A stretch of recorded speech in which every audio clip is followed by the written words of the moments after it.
I'm going to start talking now.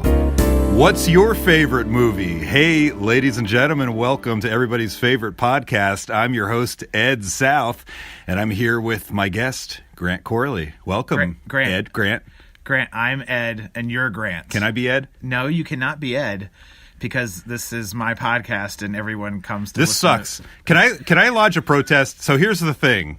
I was having a delicious frosty mug of coconut chocolate stout. And suddenly I blacked out, and I'm in this refrigerator trying to record this freezing podcast right now. So I think I've been shanghaied onto the What's Your Favorite Movie podcast this week. Welcome to What's Your Favorite Movie. I need to take control here, Grant. I'm not comfortable being in the co-pilot seat. It's your favorite movie podcast, What's Your Favorite Movie? I'm Ed South. And with us is our good, dear friend, and we use your last name, right? Sometimes That's people fine. don't use it. Whatever. Grant Rutherford Corley in the house. Esquire. Our good friend Grant, who is the resident Star Trek expert here on What's Your Favorite Movie? Yes. And I'm the resident Wrath of Khan expert specifically. Friend of myself and the show. You were here at episode 1. Episode numero, our pilot that went out to thousands of networks nationwide. Your highest rated episode, right? No. No. Your second highest rated episode? I think you're in the top 5 or 6, maybe. I'll take it. Yeah, we'll take it. You're definitely in the most listened to Star Trek based episodes. I should say, so obviously I've only listened to the episodes that I'm on, and I don't know what happened in any of the other ones, including the ones with my sister. But I will say that every time I listen back to the shows that I'm on, I usually find one or two things that I cringe at. Factual errors.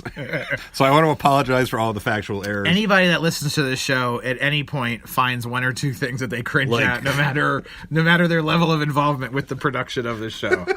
So that's a good thing. On today's show, we are going to touch on a few subjects, including the top grossing films of 2018, which I forgot to do on our last episode. That's usually a tradition that many Americans look forward to, and I forgot. So we'll We'll do it here a little bit later. Grant. Yes, sir. What were some of your favorite movies that you saw in 2018? Well, Ed, I'm glad you asked because I didn't really see any movies in 2018. So can we end the podcast now? Good night, everybody. All right. This has been great. So I think I saw 2 movies this year. Wow, you've been busy. I know. It's crazy. Actually, this has been a terrible movie year for me because I haven't been to anything. I saw Solo. Yes. Grant, did you go see it with someone or did you go Solo. In fact, I did go solo. Yeah. Do you want my commentary on that movie? We'll hold off on that for a minute. But you don't have to just have gone to the movies to seen a movie in 2017. Perhaps you saw something on TV that you liked, or I watched Star Trek, Netflix, or you are the resident Star Trek expert. I saw Solo this year, and I saw Black Panther, and I can't remember any other movies I've seen. You didn't? No, I saw. Okay, so I watched Godfather 1 and 2. I was gonna say, you told me you went on a little bit of a gangster spree. Yes, and I watched Goodfellas, which is the first time I'd seen it. And how did you enjoy those films? Well, I got to say, like many people, I do think Godfather's it's just one of the best movies ever. I remember made. You read the book like 15 years years that's ago. right. Yes, yes. And you were you came over, and it was when my son was first born, and you came and visited and spent the night, and you had the book, and I'm like, why are you reading the book? It's a movie. Nobody needs to read the book anymore. Well, one of the things that I love about that movie is just how crisp and clear everything is in the movie. Visually, you mean? Yeah, the cinematography and the staging and the placement of everything. I don't know how to describe it, but it's one of the visually. It's very simple, I guess, is how it's one of those movies that not only has a great story and great acting, it also is visually appealing and artistic in that sense. Is that what you're saying? It's just very crisp and classy. I don't know how else. And also because what the movies, this will probably be a factual error. I think the movie is from 1970. I'm sure I got that wrong. I think a little later. 70 or 71 or something. See, what you do there, Grant, is you say early 70s. Early 70s. Because nobody knows what you mean. And there's a have you seen it? I have not seen The Godfather. There's a montage near. I'm sure it's okay if I spoil the movie. You can spoil away. There's a montage near the end of the movie where they pretty much kill off everybody. What? And wait, what? What? And it feels very modern. Like, I don't know that maybe I haven't watched enough movies from the 60s and 70s, but I feel like that was probably groundbreaking at the time. Would you say it's a film that's ahead of its time? I ended that sentence with the question. Yeah, I would. Yeah, I think so. So anyway, I watched that again, and I watched Godfather 2. Part 2. Which I think a lot of people consider to be better than the first Godfather, and probably a lot of people disagree with that. I prefer the first one. I think the second one is also an excellent movie, but maybe a little bit too much story there for me. Got a little bit convoluted. Here we'll dive into some factual inaccuracies, possibly. I believe only 3 sequels have ever been nominated for Best Picture. Godfather Part 2, maybe Godfather Part 3, but and Wrath of Khan. That did not. That was nominated for a Spocky Award. I nominated it for Best Picture. Two other franchises had one of their sequels nominated. Any guess? Sequel nominated for Best Picture. Yes. Superman 2. No. No. And I will cut you off and say it was not Look Who's Talking To or Weekend at Bernie's 2. I believe the third and final Lord of the Rings won Best Picture. I don't know what that... That's actually right. Okay. And yes. Toy Story 3 was nominated. And in fact, I did watch Lord of the Rings. It's the first Lord of the Rings movie. Fellowship of the Ring. I cannot imagine anything more boring than one of those movies. So if you want my commentary on that, here it is. I think it's a very well done movie. I remember that I also read the books at the same time that the movies came out, and I remember being very, very drawn into the world that's described in the books. The written word? Yes. The written word, especially the first book, The Fellowship of the Ring, and it gets very deeply, the book gets very, very deeply into the culture of the hobbits and the Shire, and it actually becomes very engrossing and appealing, and it really makes you, once like the bad stuff starts happening, it makes you really root for the characters that much more because you can identify with them. And I think that obviously because of the constraints of the fact that you've got a 3-hour movie that couldn't really get into that as much, so the movie felt more rushed. And even though the scenes at the beginning of the movie in the Shire are very charming and well done, I feel like you lost some of that, and it was still a very good movie, but I remember being struck by that when I read the book at the same time as I saw the movie. And I watched it again, and I sort of felt that again, and I felt that the movie seemed kind of rushed. There's scenes where somebody's talking about something that's got to happen, and suddenly it just cuts and it's happening, and there's a montage of they're like walking across 1,000 miles, and the book was less rushed. The book also had a lot of stuff in it that probably is good that they cut it out in the movie. It's just got to be too much. What you should do in the future is when you're you pick up a book, like, I'm going to read this. Look online and see if it was a movie first, and then you can just watch the movie and you don't have to read the book. That's a great idea. Because if you Googled Fellowship of the Rings, you would have found out that there was a movie of it, and you could have put that big book down. I actually made the mistake of reading The Grapes of Wrath this year when I could have just watched the movie. What was I thinking? Now, I will tell you, okay, so I joke. I mean, I read. I'm not a complete ignoramus. I actually did like The Grapes of Wrath, by the way. It was a pretty good book. Did you watch the movie? There's a book and a movie. Yeah, no, I'm aware. The book was written by John Steinbeck, correct? You are correct. Yes. Who also wrote Of Mice and Men. Which I read. The Red Pony? Maybe. Didn't we have to read that in school? Here's the thing. Here's the thing. I'm just going to say, in school, we didn't read, like in my classes, we went to the same school. Right. But we didn't read like any normal books. Like all the books that normal people know, I don't know any of them. So I'm actually catching up now that I'm like almost, I'll be Are you talking about soon. high school? Yes. Okay, so you were like an AP. I never read John Steinbeck. Not a single word of Steinbeck until this year. So I read Grapes of Wrath. I love how suddenly we're talking about literature. What's your favorite book? Yes. Grapes of Wrath was a great book that I read this year. It took forever, but it was absolutely fantastic. And then I did read Of Mice and Men, which is good. It's interesting because it feels like it is for kids at first when you're reading it, because the characters are kind of like, they're kind of caricatures, but then all of a sudden it takes a very dark turn, and it's a very adult book. Yeah. So, is there a movie of Mice and Men? There's a couple of movies of Mice and Men. I think the most recent bigger movie is John Malkovich is in it, and really. Yes, but I could be completely wrong. Is this very recent? The nice thing is when you're on the show, Right. What? a week or two after, like a couple of days after we post it, whenever you're on the show, your Right. father will get online and point out all the factual inaccuracies. Every single thing that I've said is wrong today. Thank you, Grits Dad, Yes. for that. Please check on it. There is at least 2 of Mice and Men movies. I think one is a TV movie and one was a theatrical film. I believe John Malkovich is in it. I believe Sherilyn Fenn from Twin Peaks is also in it. Excellent. Yes. So you didn't get assigned to read that in school. Look, I don't think there's any factual errors on the show, and I think that Hemingway did a great job when he finished off Mice and Men. Thank you. He wrote. Wait, He wrote. can we start the podcast over now? He wrote, Right. Hemingway wrote Star Trek 2, right? He did a rewrite on it. I know Yeah, it's not that's credited. right. Also Right. a factual accuracy, a factual fact. So what book were you assigned in school? You don't remember anything. No, I don't remember He anything read from of high Mice school. and Men in high school. In sophomore Siddhartha, year. I remember reading Siddhartha. What? I don't remember what. don't know what that is. Who's Afraid of Virginia Woolf? That's a movie. Okay. It's my job. Bartleby the Scribner. I remember that. I don't think that's a movie. Maybe.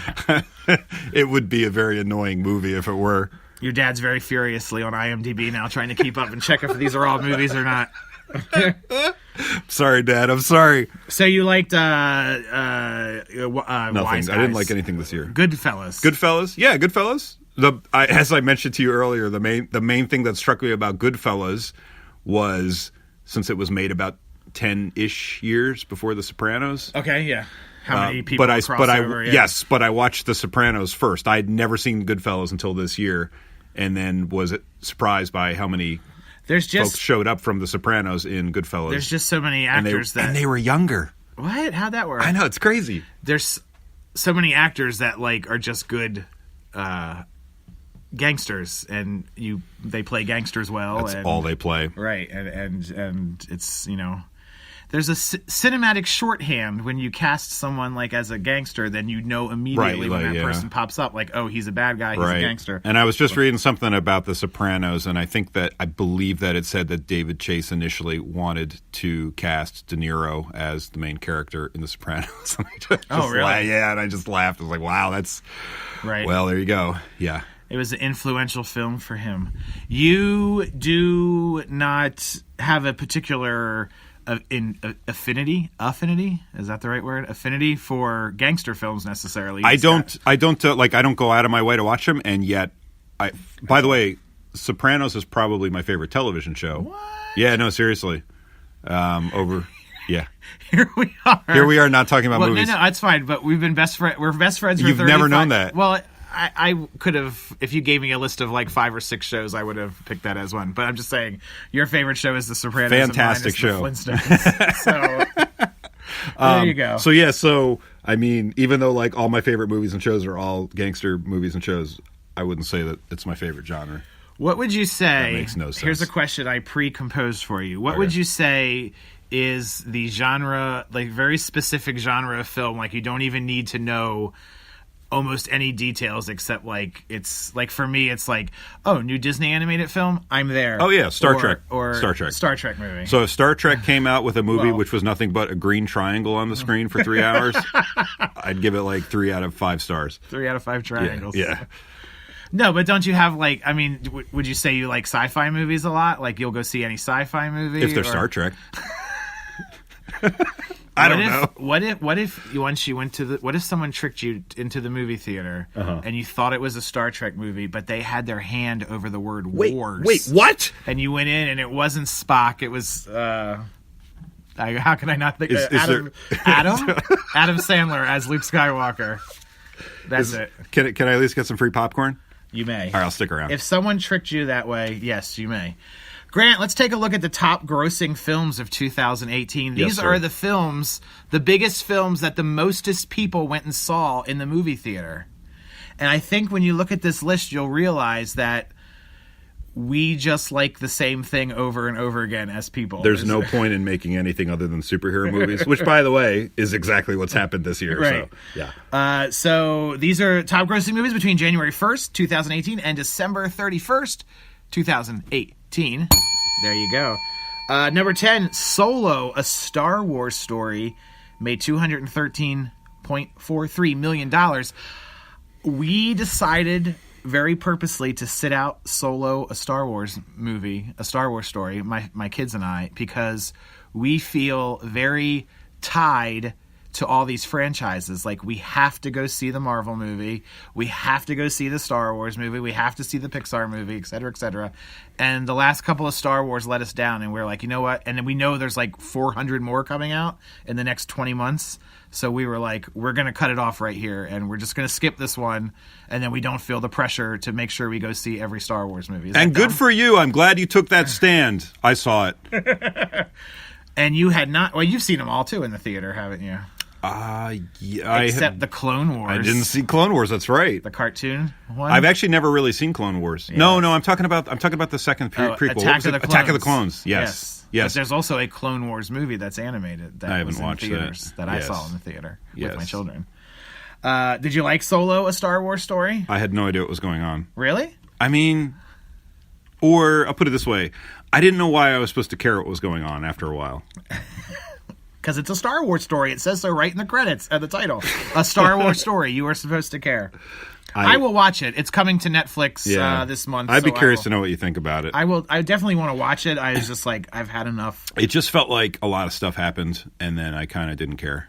And it also came out, like, as everyone knows, like 5 months after The Last Jedi, which I was really let down with. Although I did rewatch that on Netflix and enjoyed it much more the second time around. So. Interesting. Maybe I should check that one out again. Yes. So the other thing with Solo, and I think you could apply this to many other prequels, would be I always do wonder what the whole thing is with everything needs to be explained, like everything that you love from the later movies or the earlier movies, whatever, needs to be explained, like how Solo got his name, and how he met Chewie, and how he got them at the spaceship, and how I was like, do we need to have it all explained? I think people do want that. Really? Star Wars people, yes. In fact, our resident Star Wars expert, Brian, was he very happy with that? Producer Brian, is he mad at me now? Is he coming after me? Is he coming after me with my dad? Yes, he's right behind you. Because Right I have the Factual, you could say you're making a Star Wars movie about a character that appeared for 1 second in one of the movies and given their whole backstory, and they'd all line up for it. And I think there's books and comic books about, a whole series of books based on someone who had 0.1 second of screen time in one of the movies, but and I know now let's just say, what if they did a whole movie about Spock's mother? You would be there in a heartbeat. It's Star Trek, Wasn't Spock's mother in a movie? Yeah. Right? In the third one, in Star Trek 3? She was in one, and they probably blew up her planet in another one, and they probably brought her back in a third one where the planet was fine, and I can't even keep track of all the timelines. But yeah, I'm probably... The Genesis Project? Did that bring them back? The Genesis Project? I got nothing. Star Wars is a Solo story. Solo, a Star Wars story. Number 9 for 2018, Ant-Man and the Wasp with $216.65 million. I believe that was Marvel number 20, I think. Did you see this? I did see it. Now, we saw the first Ant-Man when it came out, and I was a little underwhelmed with it. And then before this one came out, which we knew we were going to see because we were obligated to go see the Marvel films, my kids and I watched the first one again and liked it a lot more the second time. So then we went into Ant-Man and the Wasp, and I thought it was very charming and very funny. I like the Marvel movies where the comedy has just a tad of an edge over the action, like it's 60% comedy, 40% action. Yeah. Whereas Guardians of the Galaxy 2 went 85% comedy, and then it was too much. Although hilarious. It was hilarious. I thought it was funny. It was a little much for me. It was a little too goofy. The first, we don't need to get off on a Guardians tangent necessarily. The first Guardians was... Have you read the novel? I guess it's based on a comic book. I've not read the comic book. That's the whole point. Yes, I've read comic books. But you know who was in Ant-Man and the Wasp, Grant? My number one all-time movie crush. Matt Frewer. No. Girl. Oh.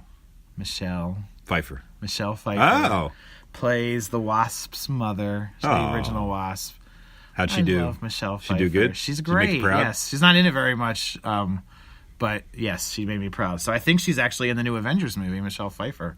Do you think she might be listening to this podcast? Great. That would be wonderful. Hi, Michelle Pfeiffer. Hi, Michelle Pfeiffer. And Dad. Hi, Michelle Pfeiffer. Do you remember when I was in high school and wrote a report about you because I was so in love with you? Do you remember that? Probably not. Do you think she was aware of that? You know who she was married to? No. She was married to the guy that played the Indian guy in Short Circuit. Really? Yes. But I believe now she's married to David E. Kelly, who came up with Ally McBeal and that's great. And Boston all those Legals, other Boston shows. Stuff Yes. like that. Moving on. All right, Ant-Man and the Wasp. Is it on your agenda? Would you watch Ant-Man and the Wasp? Did you see Ant-Man 1? If somebody gave me free popcorn, I'd watch What is it. it with you and free popcorn? It's better than having to pay for popcorn. That's true. Number 8, Mission Impossible Fallout. I have never seen a Mission Impossible film in my life. I think I saw the first one, which was out like 35 years ago. A long time ago, yeah. We were in college when that came out. That was about 35 years ago. Yeah, never seen it. Although number 3... So no comment then on the new Mission Impossible No movie. comment, except there it is, Mission Impossible there Fallout. I think it's number 5 or 6 in the franchise.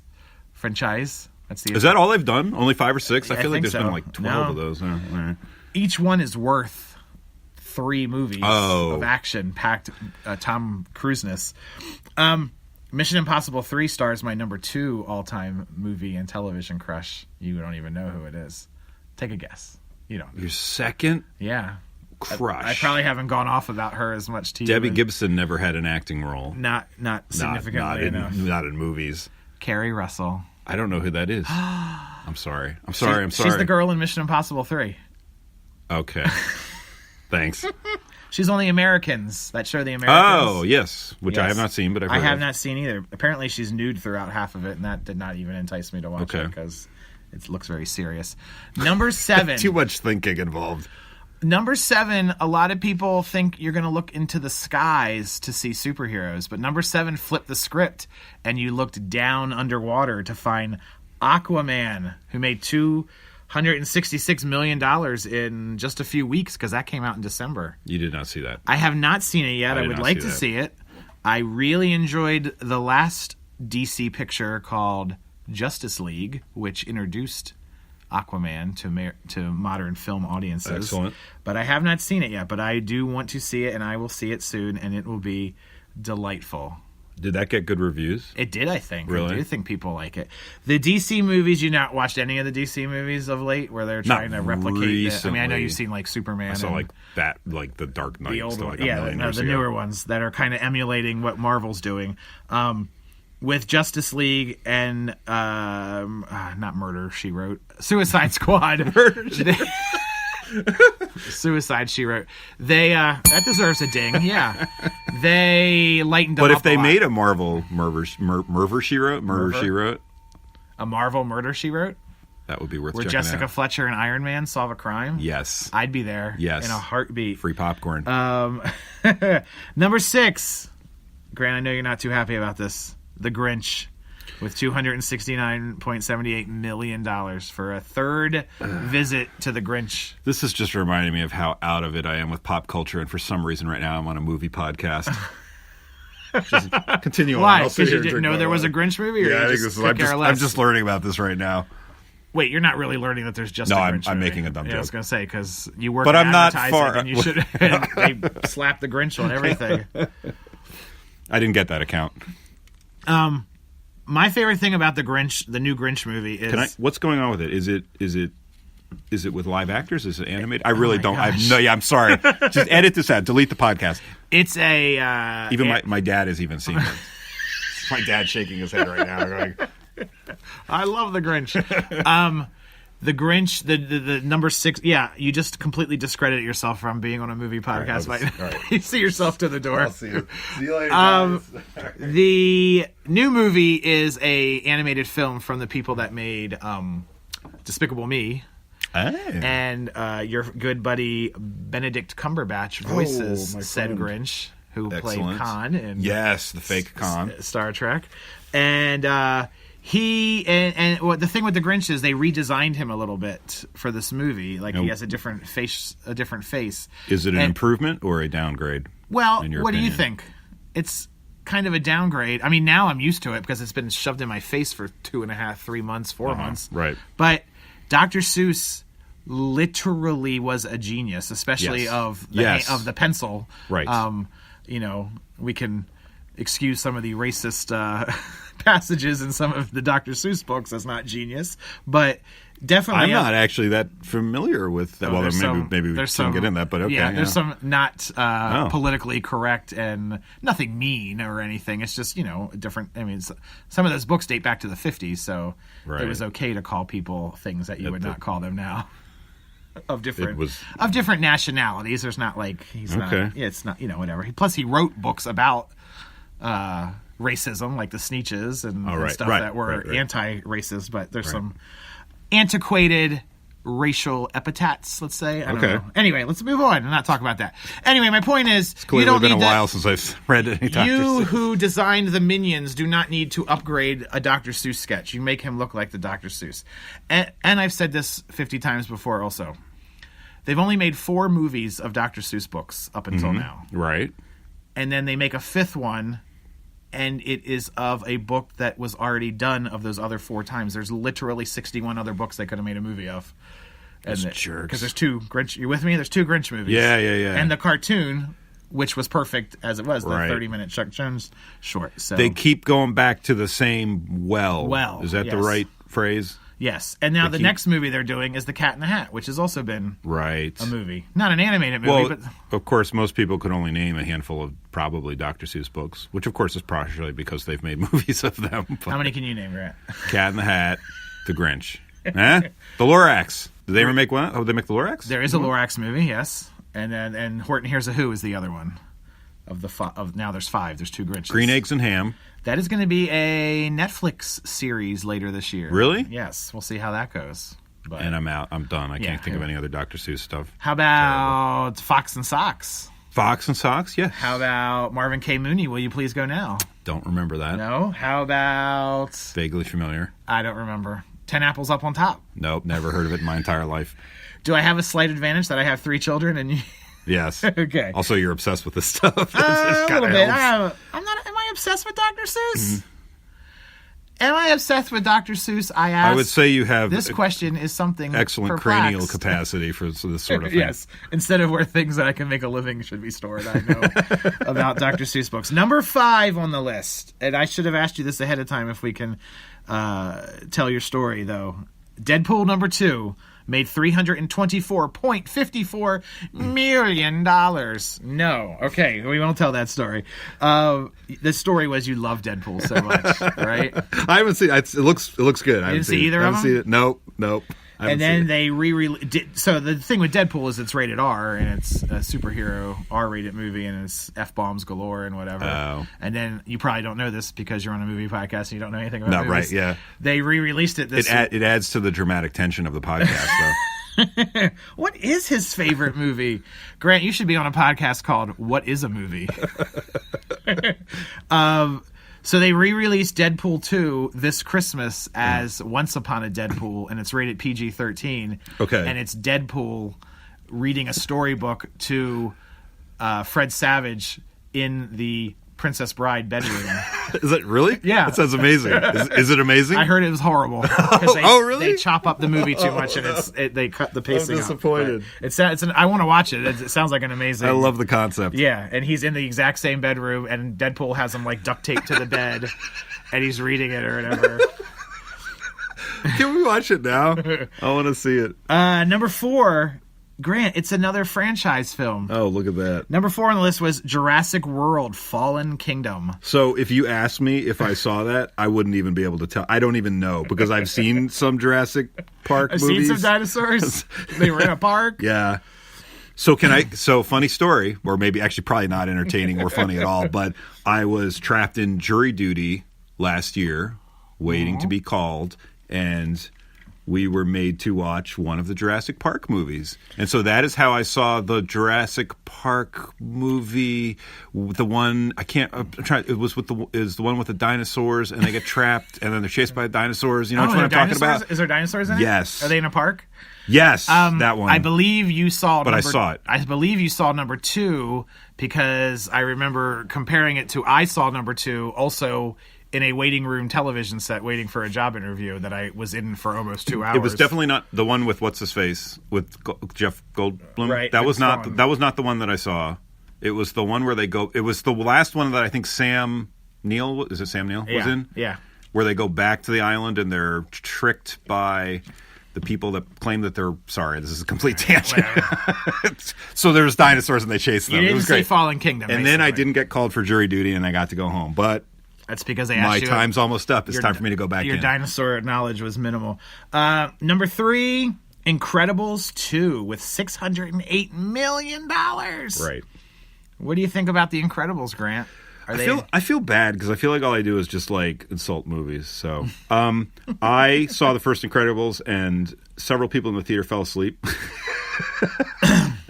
So I'm a bad person. Just delete the podcast. Incredibles 2 is another one where I did not enjoy the first one that much, and then I watched it. I've seen it several times. So you also thought that the first movie was kind of like it was not almost like too serious or something. Yeah, well, it was like they played it like a real superhero movie. Yeah, it wasn't as good as Nemo and Monsters Inc., which were the Pixar films that came right before it.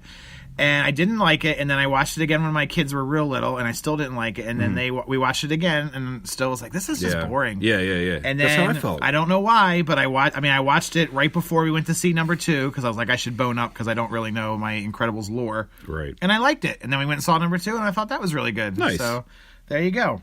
Number 2. I did tell you that I saw Finding Dory a couple of years ago. And you've never seen Finding Nemo, which is nope, weird. I've never seen it, and I cried like a baby in Finding Dory. So I don't remember if I movie. cried or not. Probably did. I lost. I'll tell you the thing with Finding Dory and the bridges of Madison County. That's okay, Grant. I don't remember when she's reaching for the door handle, and she can't decide whether to go or not. Oh my God, that destroyed me. Does she go to the bridges?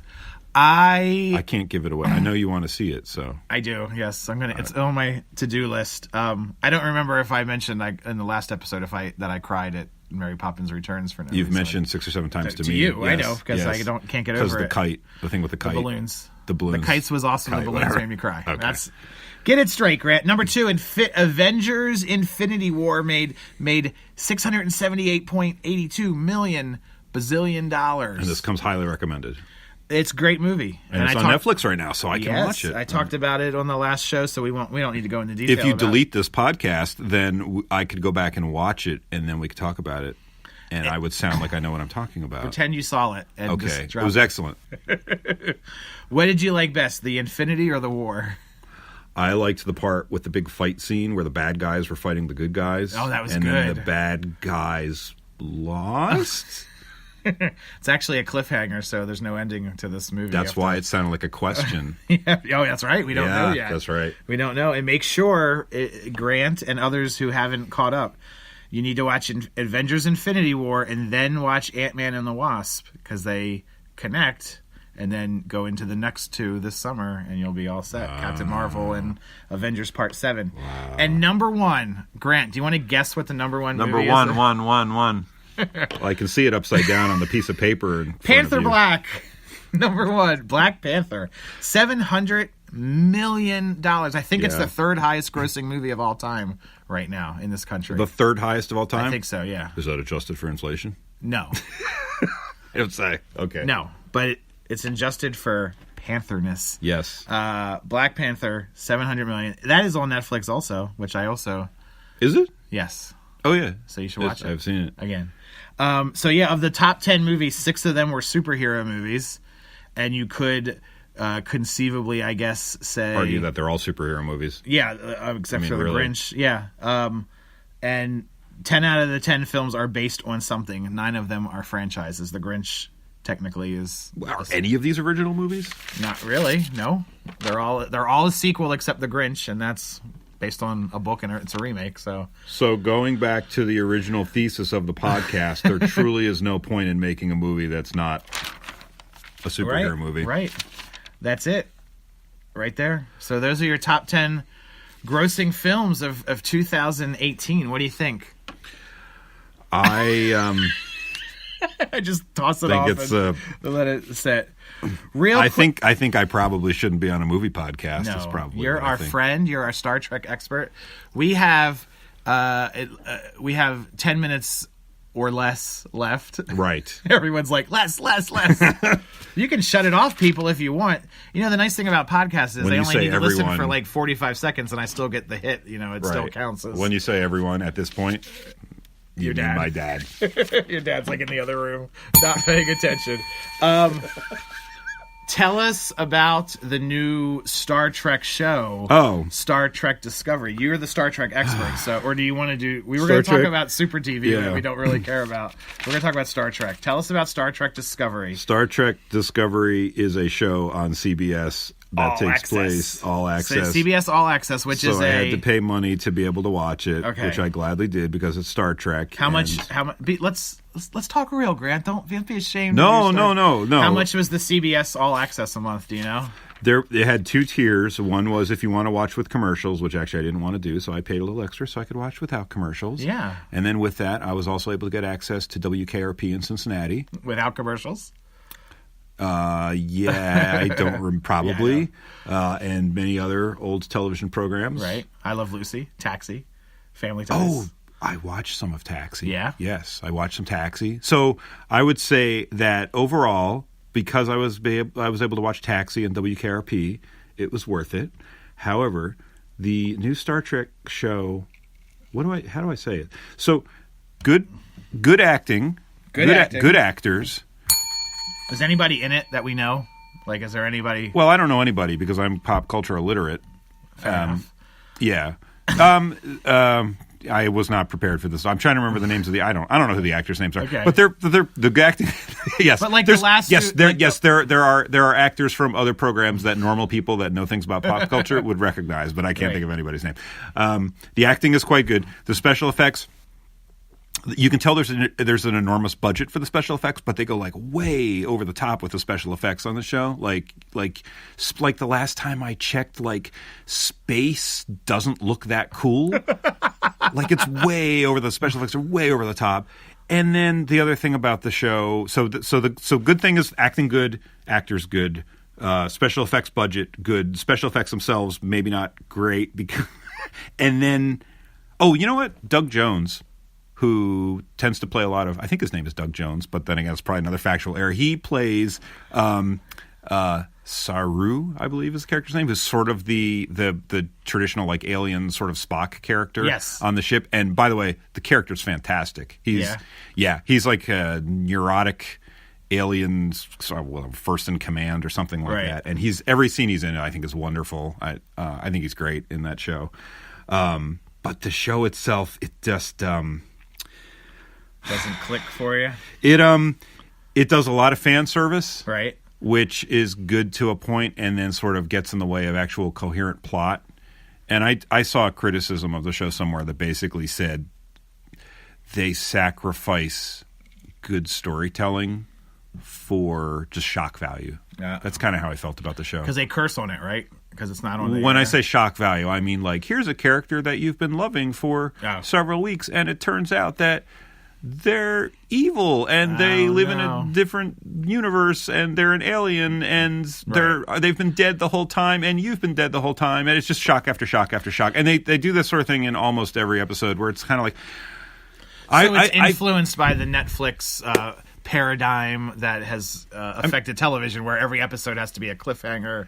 Every episode makes you want to watch the next one. And I would just say that, I mean, when you as a viewer are watching a program, I feel like you're making, or a movie, any kind of story, you're making a kind of like a implicit deal or agreement with the creators of the show that this is kind of what you're going to get. And then when they keep changing the sort of premise or some of the basic tenets of the show underneath you, it's sort of becomes frustrating. I know some people like the show, and I said I was probably going to swear it off, and it's Star Trek, so I'll probably continue watching it next season because I'm a hypocrite. But I don't know. I probably might wait an extra week before I watch it. When you, like what you said, you enter into like a nonverbal contract with the show, like you're going to get a certain show. A Star Trek show has to hit some certain points along the way. You can't just be like, hey, this is a new Star Trek show, but it's actually just CSI Space or whatever. You have to have it in the mold of Star Trek. I would say that the thing that one of the things that I like about Star Trek, other than that, it's awesome. And it's only for cool people. Yeah, only the coolest people. So many girls to be Is had. that all true? Is that there's a lot of room to play with in the universe, and you can do a show that is more serious or a show that's more almost like lighter or a comedy, right, and kind of everything in between. So I don't necessarily have a problem with that. I just don't like it when there's too much. I don't mind surprises in the show, but when the basic underpinning of the show is continually to the point where it's borderline incoherent, right? That's what I don't like. So basically, season 3, they're going to be like, "We're not on a track. This is actually a star path." Oh, and also, why do they have to keep going backwards in time? This is another show that takes place, I guess, before the original series. Well, then my beef is, because I've seen commercials, I haven't seen any of Discovery, but if it takes place before Star Trek, the original series, the technology can't look cooler. It should look like it was filmed in 1940. Yeah, exactly. Everything's going to be white, hanging on a string. Yes. Wouldn't that be amazing if they did that, though? It should basically look like Plan 9 from Outer Space. It's like the last... Can we just do a whole podcast about Plan 9 from Outer Space, please? Have you seen it? Yes. Did you laugh so hard you almost vomited? No. Because I did. I just think it's horrible. Okay. I'm better. Off the tangent. Now I had a joke lined up and it's gone. I'm sorry. I was just going to say it's like the very end of Star Wars. I meant to say that. Star Wars 3, where like the last 10 minutes. Which 3? The first 3 or the second 3? The first 3. The end of, oh God, I can't think of Revenge of the Sith. Okay. Like the last 10 or 15 minutes, the technology is stripped down because that's supposed to take place inside the 76 movie. How nerdy could we get? That's pretty nerdy there. I think we've actually plumbed the depths of nerdiness. We've found new depths. Level 10. Oh, I'm sure we could. There's probably a podcast for every single episode of Star Trek Discovery, or as they like to call it in the fan business, STD. That's hilarious. All right, so you are not. So you canceled your CBS All Access subscription in protest of Star Trek, and then I'm sure I'll renew it as soon as Star Trek starts back up. And what if they came out with WKRP, a third reincarnation of that? Remember, there was KR. There was a second incarnation. It was pretty good. It had most of the cast. It had most of the cast. Did you see the episode where the WKRP carp is fighting the WPIG pig in the bathroom? I did not. I love that episode. It's the best. Grant, thanks for being on What's Your Favorite Movie? What's your favorite WKRP in Cincinnati episode? Were we gonna wait? Let me look at this list of stuff. Were we gonna talk about? That's the thing, the wrap up page. Oh, okay. We were gonna talk about Super TV for no reason. We'll save that for another time. And we were gonna talk about Spaceship, which is a movie that we watched in May that we were gonna record an episode for. And then you said, "I don't want to do that. I have to go make a living." I had more important things to do. Yes, than do the podcast. Guys, thank you for listening. Grant, thanks for sitting here in the studio and freezing our... Thanks for shanghaiing me into this podcast. You're welcome, my friend. You're welcome. Hey, folks, if you enjoyed what you heard in the last 45 minutes... Unlikely. Take a look on the Twitter and follow us at WYF Movie Podcast. You can email us at Fave Movie Podcast. I'll send all hate mail to Grant, so make sure you earmark him or CC him in on that. Thank God I'm not on Facebook. Yes. And, well, that's an email. Anybody can get emails. You don't need Facebook for emails. We're on Facebook and Instagram, too, so you can find us there. Grant, tell them all your social media outlets that they can find you at. Star Trek. I'm not on social media. You can't find me. If you want to find Grant, you just find a TV with Star Trek on. All right, folks. Thanks for listening. We will see you again real soon in 2 weeks. And until then, my friends, as always, it's khaki wishes and cookie dreams. So long.